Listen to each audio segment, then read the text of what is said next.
आबकारी नीति से जुड़े मनी लॉन्ड्रिंग मामले में गिरफ्तार किए गए दिल्ली के मुख्यमंत्री अरविंद केजरीवाल की याचिका पर आज सुप्रीम कोर्ट में सुनवाई हुई। जस्टिस संजीव खन्ना और दीपांकर दत्ता की बेंच इस मामले की सुनवाई की। सुप्रीम कोर्ट ने केजरीवाल की याचिका पर ईडी को नोटिस जारी किया है। ईडी को 24 अप्रैल तक जवाब देना होगा।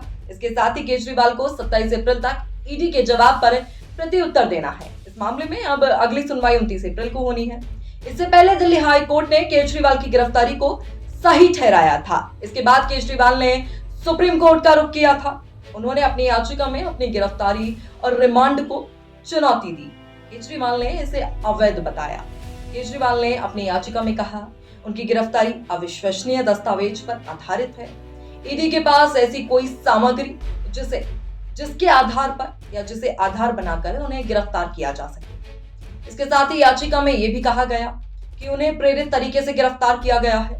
आगे केजरीवाल के वकील अभिषेक मनु सिंघवी ने कोर्ट से इस मामले में तत्काल सुनवाई की मांग की थी। हालांकि सुप्रीम कोर्ट ने उनकी याचिका पर तत्काल सुनवाई से इनकार कर दिया था।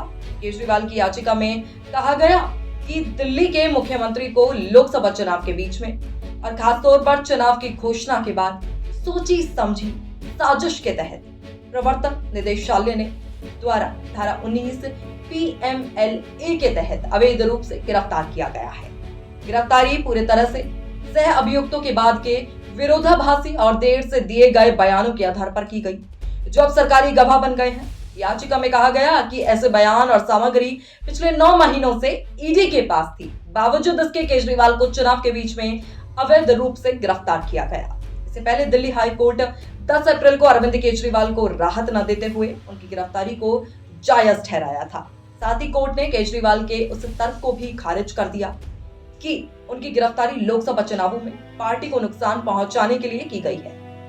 कोर्ट का कहना था कि 6 महीने में ईडी की तरफ से केजरीवाल को 9 समन भेजे गए, लेकिन वे पेश नहीं हुए।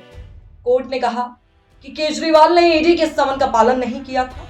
उनकी गिरफ्तारी का सबसे बड़ी वजह है यही है। कोर्ट ने कहा कि केजरीवाल की गिरफ्तारी उनके सहयोग न करने का नतीजा है। दिल्ली उच्च न्यायालय से किसी भी तरह की राहत से इनकार करने के बाद 10 अप्रैल को केजरीवाल ने ईडी द्वारा अपनी गिरफ्तारी को चुनौती देते हुए सुप्रीम कोर्ट का दरवाजा खटखटाया था।